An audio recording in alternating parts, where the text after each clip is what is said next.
My name is Maddox Angerhofer. I work in strategic engagement here at the Ted Stevens Center for Arctic Security Studies, and I'll be hosting our episode of Arctic Connections today. Joining me on the podcast today, I have our guest, Colonel Pete Larsen. Thank you, Pete, for joining us. Thanks, Maddox, for having me. This is an honor to be here. Yeah, certainly. Colonel Larsen's had a distinguished career in security cooperation. He served as the political military advisor to the Assistant Secretary for the Near Eastern Affairs Bureau at the Department of State. He was also the air attaché to Israel, and throughout this career, he developed deep regional expertise in security cooperation in the Middle East, which he then brought to the upper echelons of national security and defense leadership in the U.S., serving on the National Security Council, serving the Joint Staff, and also at the National War College. Colonel Larsen began his career with the Air Force, commissioning out of the University of North Carolina's ROTC program. He then amassed over 1,700 C-130 flight hours as a pilot. And now today, he serves as the head of Air Force engagement for Textron, which is a multi-industry conglomerate with portfolios in defense and aviation. He is also pursuing a PhD in emerging technology policy, which I'm excited to talk to you about later on. And lastly, he serves as the president of the Foreign Area Officers Association, which is a nonprofit that strengthens national security by educating the public about foreign area officers' role in global security. So thanks again for joining us, Colonel Larsen. Excited to have you on the podcast. Yeah, this will be fun. Looking forward to the conversation. Certainly. So we've got kind of three topics we're hoping to touch on today. The first being the security cooperation enterprise overall. Secondly, security cooperation in the Arctic. And lastly, the future of security cooperation. So I want to start on the security cooperation enterprise broadly and maybe take a look at it through your experience, through your perspective. So can you start maybe by walking us through your career? You started as a pilot. How did you become a foreign area officer? What was that journey like to the NSC, to the Joint Staff, to where you are now with the Foreign Area Officers Association? Sure, Matt. Well, when I look back, I remember when I was just a young lieutenant in the Air Force, we had kind of a small exercise at our base in North Carolina. And we had some international folks that flew into this event. I think they called it the Air Mobility Command Rodeo was the name of it. The fly-off type of competition. And there were some international partners there. And by luck, I got assigned as a lieutenant to work with the international partners as they came in. I had already had a bachelor's degree in poli-sci, international affairs, but never thought I was really going to use it in any way in my career. And anyway, this was just a great event. I really loved working with those international partners. And I realized how important it is for the United States to have like strong, enduring relationships with these partners. And then, of course, 9/11 kicks off, or 9/11 happens, and the wars that kick off afterwards in Iraq.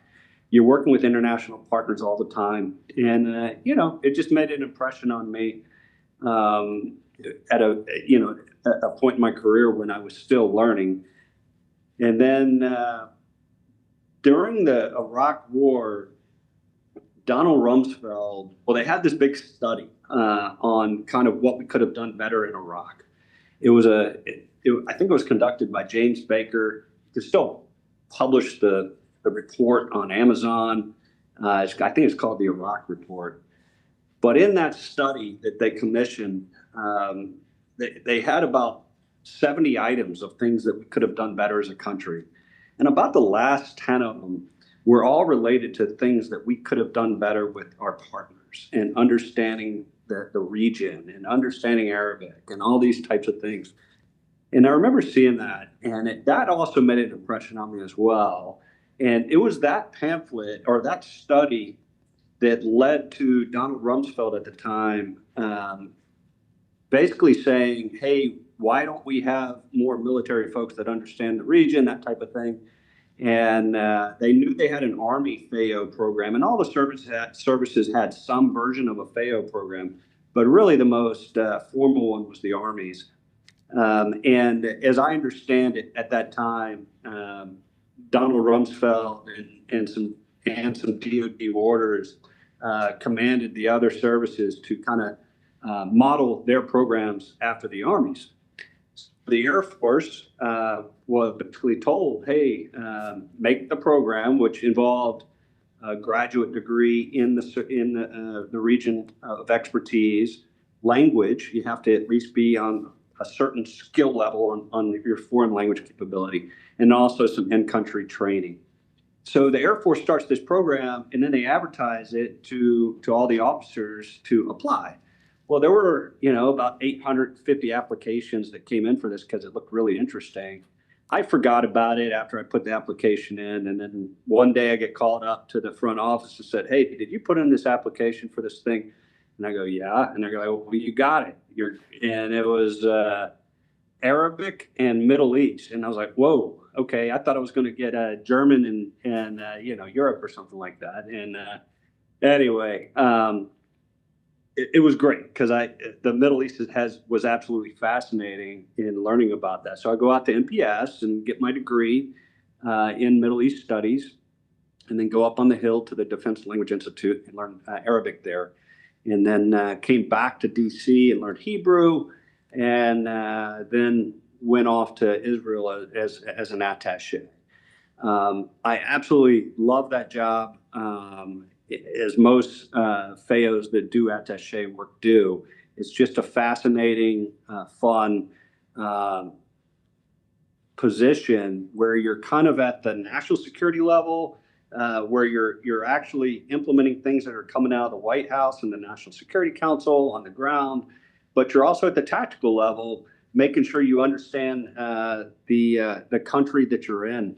A lot of people say that to be an attaché, you have to know kind of two languages, and people always, it is true you have to know a foreign language, but really what they mean is you have to understand kind of geopolitics and regional politics and the military. So you kind of have that a little bit of State Department to you, but you also have to have that Title 10 to you to understand that as well, what's going on there. Absolutely loved it. And then I went off to command a squadron that did building partnership capacity for Africa. So I was sending teams into Africa to train African nations after that. Loved that job. That was out of New Jersey, and we're sending the teams out in New Jersey. I got that job because I was a foreign area officer. And then went from there, to the Joint Staff and State Department and Joint Staff, and then the National Security Council, all with regional focused jobs. And, I think most people that do this type of work, whether you're in the military, at a think tank, a regional center, like what you're doing up there, you're doing it because you have an absolute passion for it. And I think that's kind of across the board for all the types of positions and folks that work on these types of issues. And FAOs are the same. Most FAOs I've ever met have a passion for what they're doing. Yeah, I'm so glad you touched on like that shared passion across the whole enterprise, talking about the growth of the FAO programs, across the different services, starting with the Army, to the Air Force and the other services, but also across the interagency, like you started to mention, because, of course, the security cooperation enterprise is, a huge group of people all working towards that mission. So thinking about that security cooperation enterprise, you started just there to segue in to where I wanted to go next was we've got FAOs working with the military services, serving as attachés, kind of that in-between of the military and the Department of State. Who are some of the other players involved in the security cooperation mission? Of course, at the Ted Stevens Center, we're very familiar with DSCA, the Defense Security Cooperation Agency, our executive agency, as well as the other regional centers. But there's lots of other people involved, not just on the Department of War side, but the interagency. We have the National Guard State Partnership Program, like I mentioned, the other regional centers, Department of State. Who else are we missing? Can you zoom out and give us that sort of 30,000-foot view of all of the players that are involved in this? There's a lot. I don't know if I can name them all, but I can definitely touch on the ones that I tended to spend a lot more time with in my career. Um, you know, first of all, a FAO, I'll start there. A FAO kind of has three pillars, as we call it, of um, career that you can go. And you can cross over. There's nothing that's stopping you, and a lot of people do. But generally speaking, there's three types of positions that FAOs go into. One would be an attache. And just to touch on that, an attache is, um, you know, they're there to understand what is going on in the country, to be briefing the ambassador, to be working with the partner nation generals, to work with the COCOM so the COCOM understands what's going on in that country, where the friction points are, um, that type of thing. So they're very busy. A lot of people only think they're going to receptions every night and then that's it. Well, they are doing that, but then they're back at the embassy normally at 7 in the morning. So it's actually a pretty tough job what those attaches are doing out there. And then the second pillar that a FAO could do would be security cooperation. Most of my career, those were called SCOs, security cooperation officers. The terminology, I think, has recently changed to call them part of the MIL groups instead of the SCO offices. And then the last one would be to be in the actual command, so like CENTCOM or INDOPACOM, that type of thing. Normally in the fives, the J5s of those organizations, where they're helping interpret what's going on in those countries and ensuring that any type of plan or partnership that we're doing it in the right way. So that's kind of the FAO part of it. But also you have your intel services that are over there that are part of the national security enterprise for sure. An important, very important part. You have your state colleagues and multiple different flavors and types of roles that they have in the embassy as well as part of that country team. Um, you have your econ officers and you have your political officers and all those different types of things. And they're doing incredibly important work. And then commerce. Commerce often gets forgotten about as part of this enterprise, but they're actually a huge part of the enterprise. And why they're important is they're promoting the U.S. Companies that are trying to compete in those countries. And they really do a remarkable job with their advocacy programs and that type of thing. So there are some big ones. And then, of course, at the higher levels, you have the National Security Council and the different regional directorates that are there that are kind of coordinated in the interagency and making sure that it's in sync. Treasury has a role, actually multiple roles. Depending on the country you're in, there may be some problems with sanctions and that type of thing, and they're going to be lead for that. USTR is going to be leading all the trade pieces, and really these pieces do come together in the security cooperation realm. The other piece that I'll say is Congress, and they've had more of a role in the last few decades, especially since Senator Leahy, passed his Leahy amendment and that type of thing. Because really that serves as kind of a litmus test that if you're going to actually build the capacity of a partner, you have to make sure the partner doesn't have gross, like human rights problems and that type of thing. So it's a big enterprise. It really is, and at first it can seem a little overwhelming. Hey, what's everybody else doing here when I get into the embassy? But really, what at least my experience was is the country team forms this really unique interagency team and really gets it done. Yeah, certainly. I can definitely see how that, is exactly like a team sport, working on a team there within the country and bringing together all those different interagency pieces that you mentioned that, might each have their own sort of sub goal, but ultimately are working to advance the national security and defense priorities that are shared for that region. When it comes to the Foreign Area Officers Association, Is that organization dedicated specifically just to FAOs? Are there other international specialists involved? What does that sort of group that you work with look like? No, that's a great question. I like talking about this one. The association was started in 1996 by some Army FAOs way back when. So we're actually celebrating our 30th anniversary this year of the association. It's taken some twists and turns over those 30 years, and they've done some great things. Ultimately, they do ensure that the folks that are focused on the security cooperation enterprise and the national security enterprise understand what FAOs do and what their part is in this enterprise. But no, we're not just limited to FAOs. Matter of fact, we spent a lot of time over the last year converting from our nonprofit status to a 501c3, which opens the doors to anyone that wants to join. And we certainly have our fair amount of State Department folks, industry folks, all those folks that are interested in security cooperation. Matter of fact, we're bringing in now. We want to help serve the men and women that serve in the State Partnership Program as bilateral affairs officers, which are those officers that do the State Partnership Program for the National Guard. So we're always growing. We had 70% growth last year. It's incredible. Wow. As we increase our programs to serve. And we really are trying to serve these men and women that are out there doing this job. It sounds like it, and yeah, bringing in that whole group under one big tent is certainly no small task.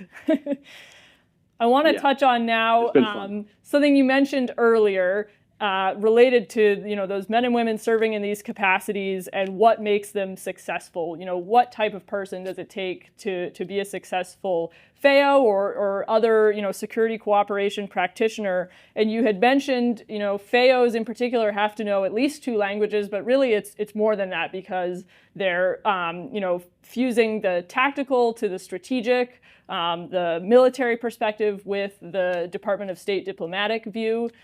So maybe you would say that's one of the skills or capabilities that's key for a FAO to be successful, but what are the other qualities that make someone really excel in this field, besides the passion, besides that sort of ability to translate across different languages?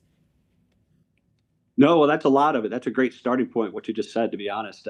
But to add to that, I think ultimately you have to have some credibility to be in this country, right? You're really wearing, you are the face in many instances of the country at different events, high-level meetings.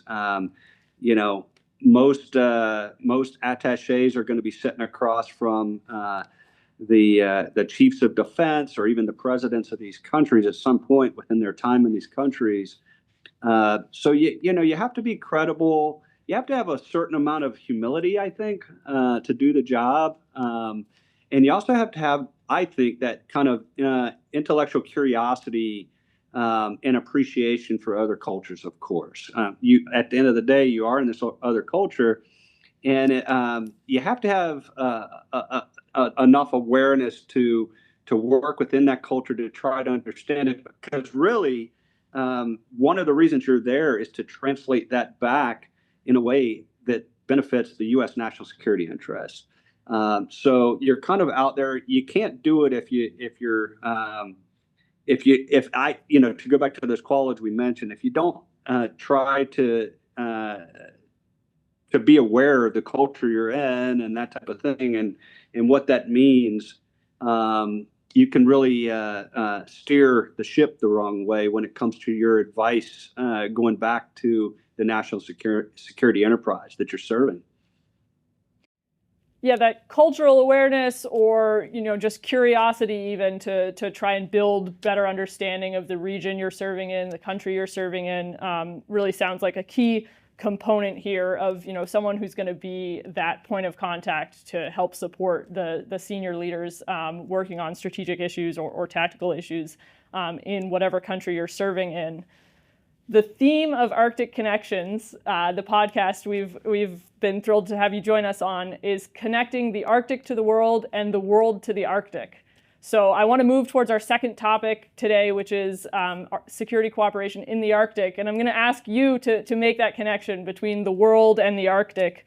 Looking back on your experience, whether as a FAO or maybe in one of your more recent roles in the security cooperation space, are there lessons learned or takeaways that you had that you see, maybe you saw in your work in the Middle East that you think apply to the Arctic or maybe from elsewhere? I don't want to limit what experiences you draw on. But especially thinking about the Arctic as a region that's, arguably in flux right now. There's, some history of really strong cooperation and international collaboration, that sense of Arctic exceptionalism that's been, spoken about many times, compared to now with growing national security, global security, really interest in the Arctic, and greater attention on the space as a key arena of competition and not just a peripheral. So there's lots of directions you could go with that, but we'll leave it to you to make that connection from the Arctic to the world and back.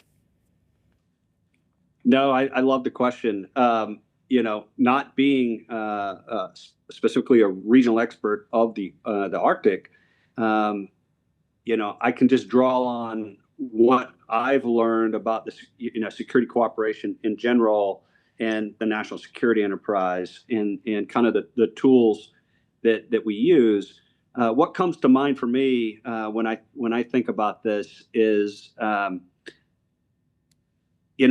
thing that we can do is think of material solutions all the time to solve problems, whether it's ice-breaking ships or satellites to enhance the security and give us more of an advantage in the Arctic and our allies more of an advantage.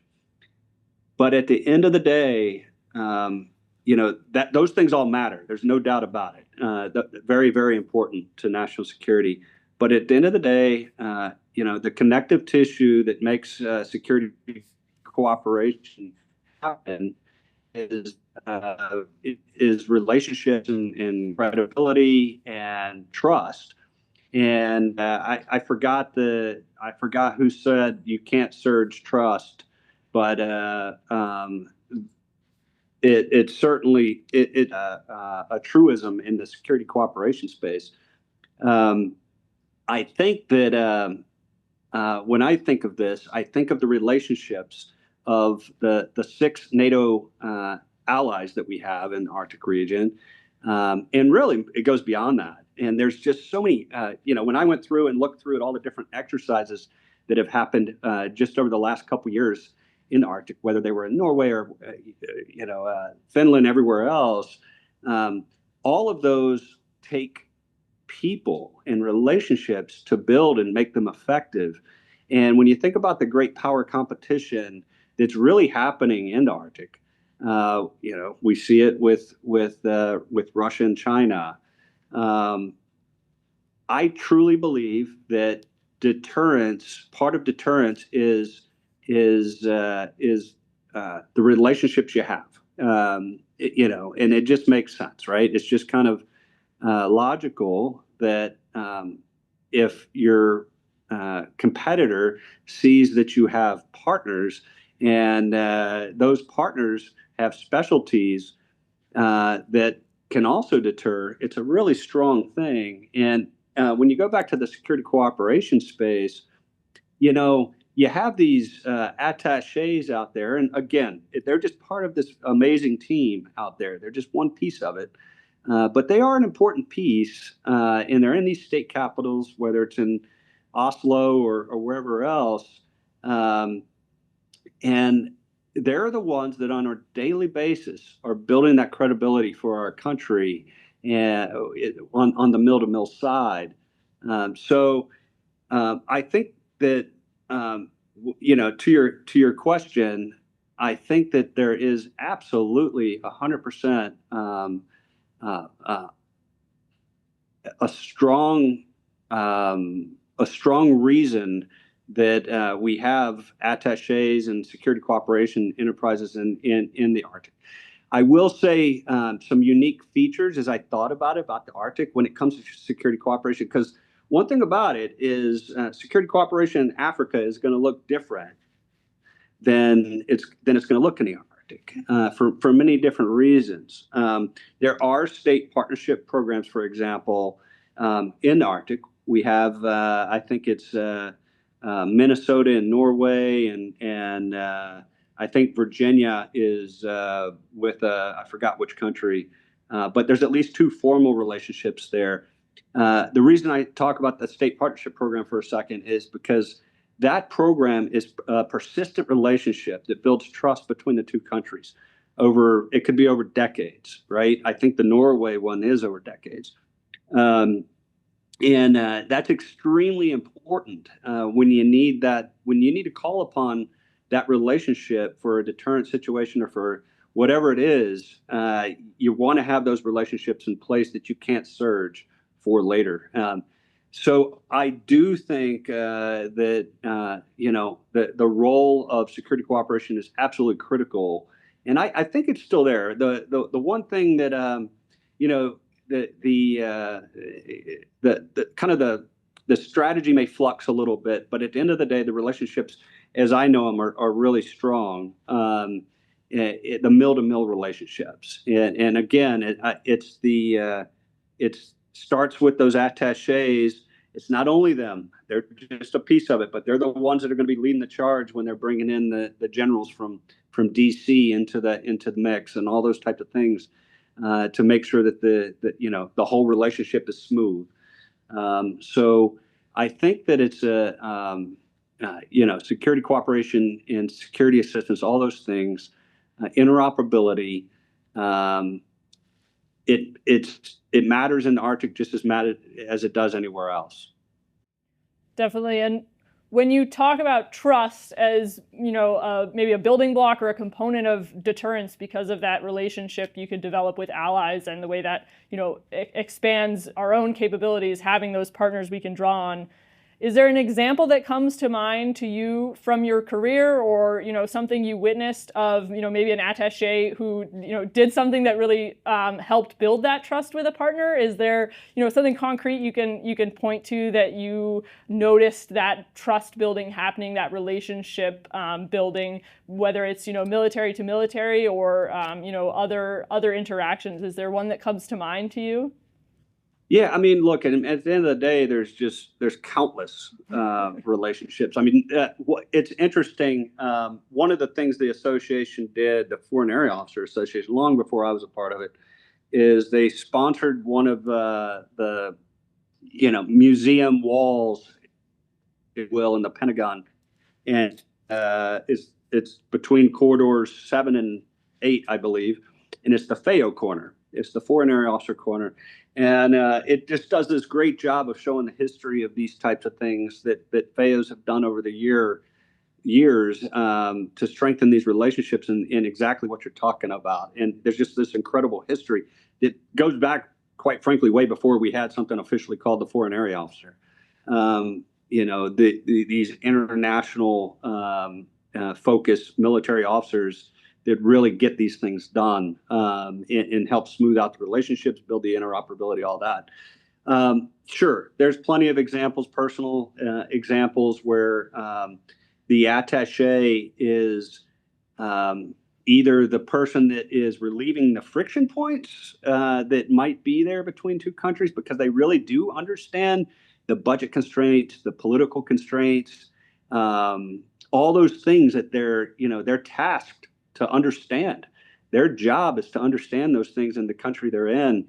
And sometimes things that might seem easy in a COCOM might not be an option once you add the factors that only that attaché understands, and then they're the ones to raise up and go, "Hey, sir, I don't think this is going to work because of this, or it can work, but we need to do this first." It's that type of things, those types of things that the attaché or the security cooperation can offer to the decision makers. I'm so glad you pointed out that role of identifying the friction points and kind of understanding both sides, right? Of, the combatant command maybe priorities and whether or not those are feasible or what tweaks need to be changed or need to be made in order to accomplish those goals. Because I think so much of the time that can be a really big challenge in creating interoperability and strong partnerships, is just that there's, misunderstandings and missed opportunities to resolve those friction points.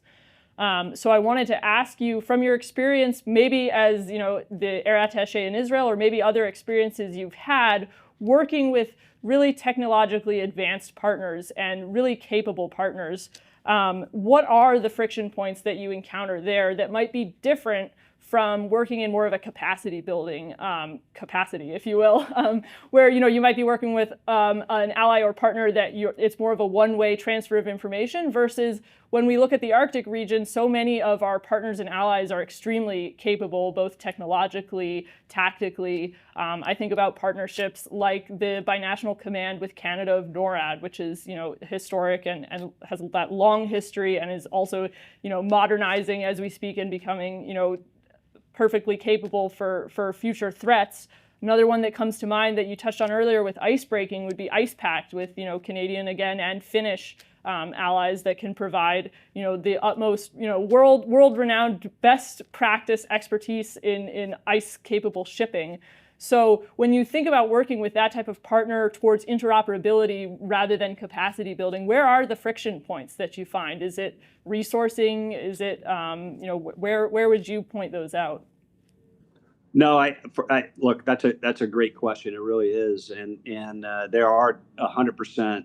Your friction points are going to change when you're working with a country that's as technologically advanced as yourself. These countries have first of all, their own governments, right? And their own parliaments, and with that, their own policies. And so a lot of times, the policies themselves, their policies on classifications, what they're allowed to do in an exercise, what their rules of engagement are, get a little more sophisticated in these technologically advanced countries. And sometimes the policies themselves are going to brush up against each other. So, the other part of it too is sometimes you can have, I don't know necessarily with the Arctic, but certainly with at least some of our partners in the Arctic, you can have competitions on the industrial base and what you're trying to do there. So, when it comes to arms transfers and sales and all that type of thing. We're certainly seeing that right now with our European partners. The other thing that I'll say is a way you can, for these types of partners, to overcome these types of frictions is through exercising together. That's where a lot of these things are going to bubble up. If you're working together in an ops center or whatever with your partner, and you're running through, you're running through the different scenarios that you might have to do in the future in a simulated environment. Those types of policy issues, classification issues, all those different types of things are naturally going to start to show themselves, so you can work through them. So really, the more exercises you do and the more communication, the more those friction points are going to bubble up. So you can figure out how to work around them. Yeah, those exercises as where the rubber literally meets the road, and things either work or they don't, and pushing it to the breaking point like that, it can a lot of times it seems to be really helpful in identifying those areas of friction and how to overcome them. I want to turn to our third and final topic here on the future of security cooperation. So a little bit perspective here. Given today's top defense priorities, or maybe given today's top defense threats as you see them, I want to just start by asking you just broadly, where is the future of security cooperation headed? And I don't want to bias your response here, whether it be functional, regional, or some other direction. So I'm going to throw out that big, gigantic question for you right at the start. No, I think it's a great question, and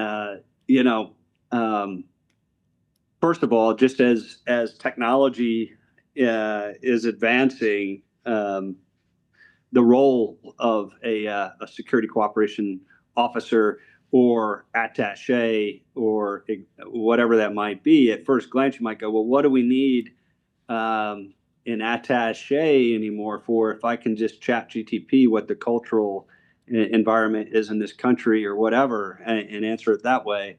Or a security cooperation program, just put it all on some type of algorithm to make it all happen. But I would challenge that and say, at the end of the day, again, it's about trust and relationships, and you're not going to get there without that, without those relationships.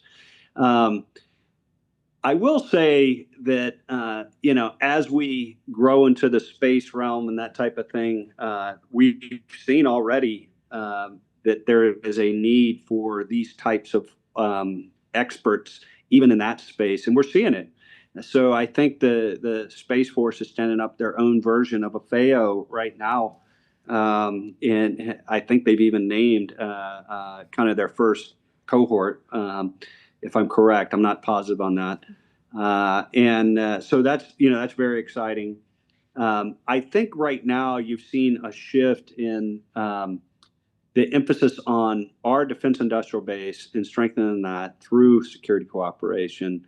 It's always been there, but I just think the emphasis is stronger now than maybe we've seen it before. Where when you go to foreign military sales and those types of things, we want to make sure we're seeing the linkages to whatever you're doing in that space to our defense industrial base back home. The other thing that I'll say is, of course, everybody is seeing the importance of burden sharing and what that means. And we're seeing some of the early challenges as we expect our partners to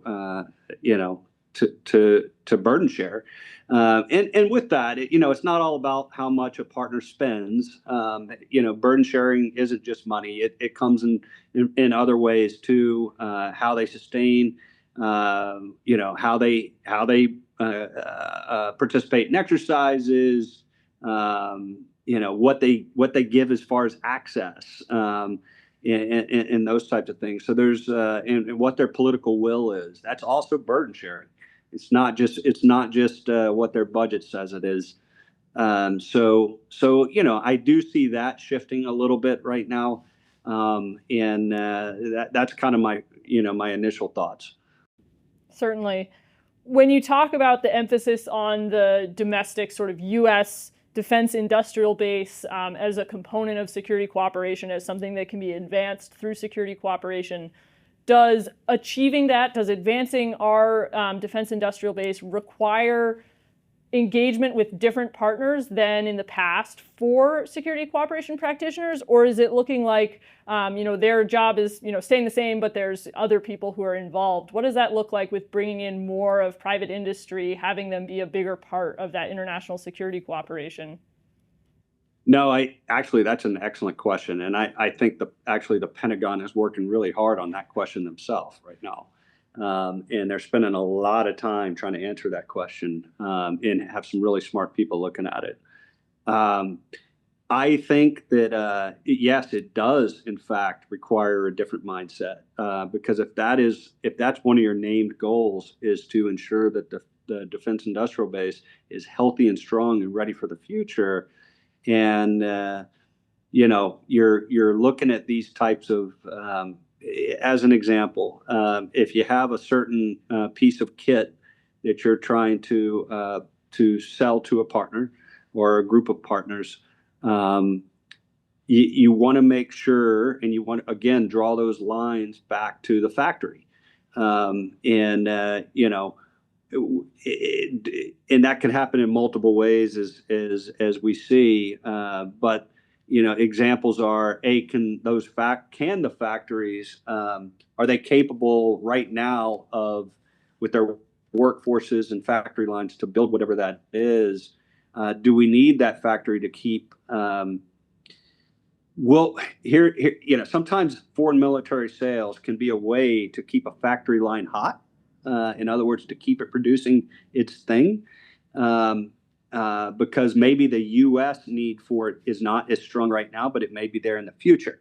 So that's where foreign military sales can be extremely important to the defense industrial base, is to keep those factory lines hot that would not be otherwise. Because once a factory loses a reason to produce what it's producing, it has to shut down that line.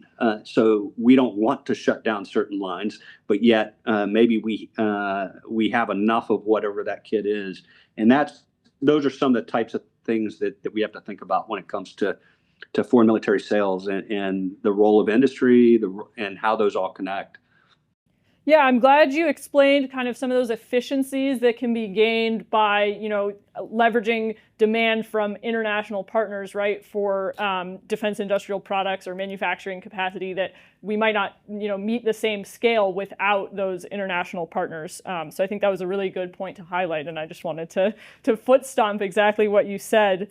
You also touched on burden sharing. Another one of the sort of top line defense priorities coming out of the National Defense Strategy is, stronger, more burden sharing among allies and partners.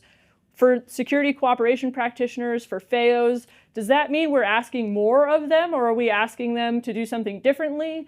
What does that mean when we say more burden sharing? Yeah, I mean, getting back at it, I do think there is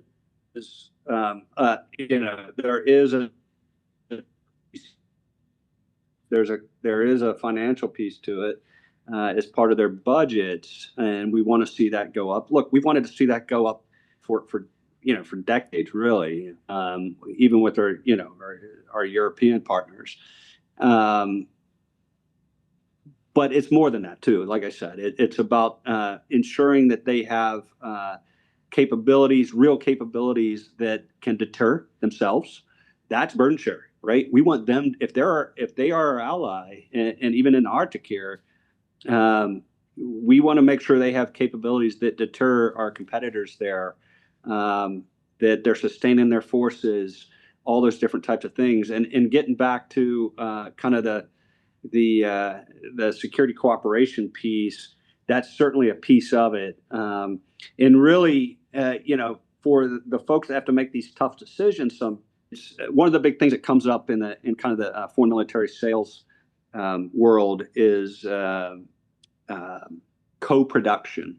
So co-production would be where it's kind of like what the word sounds like. You would work with another country to produce a piece of kit together. It's really good, in that case, it's good for that country's, if you're going to put a factory up in another country, a partner country, they're going to benefit with their workforce. So if we're focused on our own workforce and our own defense industrial base, you can see those types of competitions or friction points, going back to friction, that really happen. So, hey, no, we need the factory to be here. We need to be building it here to get to benefit our defense industrial base. These are the types of conflicts we're seeing right now, is even on, if you're going to co-produce together.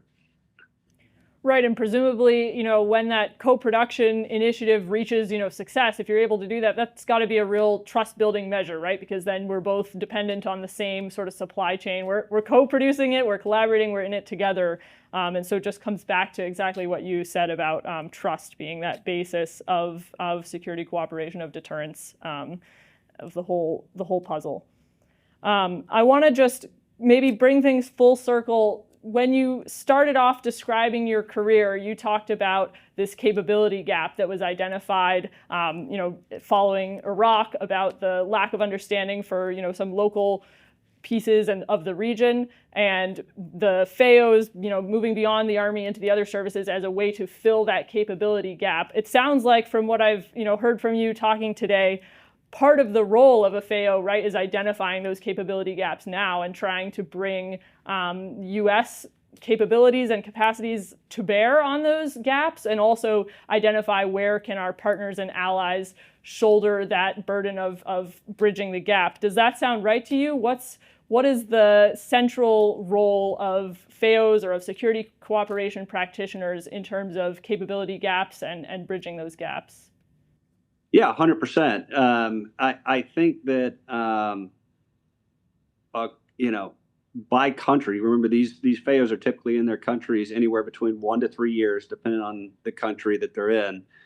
uh, they're going to before they go out, they're going to study their country really to a great length. They're going to go, to all the different intelligence agencies, that type of thing, to learn everything they can about where they're going. And then they're going to get there and they're going to start piecing together themselves through the conversations they're having, and they're going to add to that conversation. You remember, they're there to add to the understanding of the decision makers, and understand what those gaps are. And they're going to quickly understand what they are, and their job is to translate those gaps. But yeah, I think that is a great way to put it. Is that one of their key tasks is to understand what those gaps are, in the name of really in the name of U.S. national security. Certainly. We're coming close to the close of our time, but before you go anywhere, I wanted to ask you if there's more you can share about your PhD research on emerging tech policy. Given your background, I would suspect there's maybe some international component to that research, especially given you're doing it at George Mason Schar School. But can you tell us more about that research? What are you looking into? Is there an international component? Yeah, there is. There is an international component, because there's an international component to these emerging technologies in themselves. So what I'm doing is I'm trying to show, really through the early stages of nuclear, so kind of the first couple decades of nuclear technology, the first couple decades in the 70s of biotechnology, and show, like, how did we regulate these technologies when we were terrified of them, or a lot of people thought that they were going to end the world or be great for the world, and there were these huge debates and with those two technologies. And so I look at those in depth. I go back and I talk to the actual people that were parts of those technologies as they were emerging. They're not emerging anymore. They're here. Well, AI is emerging, right? And so really, I'm a strong believer in that, you can look back in history and pull some key points out of it that fit now. And there really are, as you dig back into those first 20 years of nuclear and the first 20 years of biotech, to see where we are right now with the uncertainty of AI. And of course, there are some, when you really look at the factors that change how the regulation unfolds, national security, going back to your question, ends up being kind of the key moderator in my hypothesis. It really does moderate the regulation. So if you end up in a so-called race, then it's going to change how the country regulates. And we see that right now with AI. There's all kinds of debates, even this week, on how we regulate AI. So national security, to your point, is a huge part of that, because of the races to reach where we need to with those technologies. Yeah, to your point about some of those technologies that were emerging at one point and now are very much here with us. I can remember back when I was in school in DC, people calling the Arctic an emerging issue of national security, and it definitely feels like it has emerged. I think that's a great way of putting it. The Arctic is it truly is a center of great power competition right now. And I think it's only going to continue to be. Certainly. I wanted to ask you one other thing. If people are interested in getting in touch with you or with the Foreign Area Officers Association, what's the best way to learn more about the association or get in touch with you and your team? Yeah, so really just write to the word membership at FAOA.org. That's the best way to get in touch with us, and we'll get back to you. All right, so we know where to find you then. Well, I want to say thank you so much for making the time to join us here, not in studio, but online, as always, connecting with this podcast from the Arctic all across the U.S. and all across the world. So thank you so much, Colonel Larsen. Really appreciated your time, and I think our listeners are going to appreciate the conversation as well. Oh, it's been a blast, Maddox. Thanks for having me today. Thank you so much. All right. No, that was fun. That was good.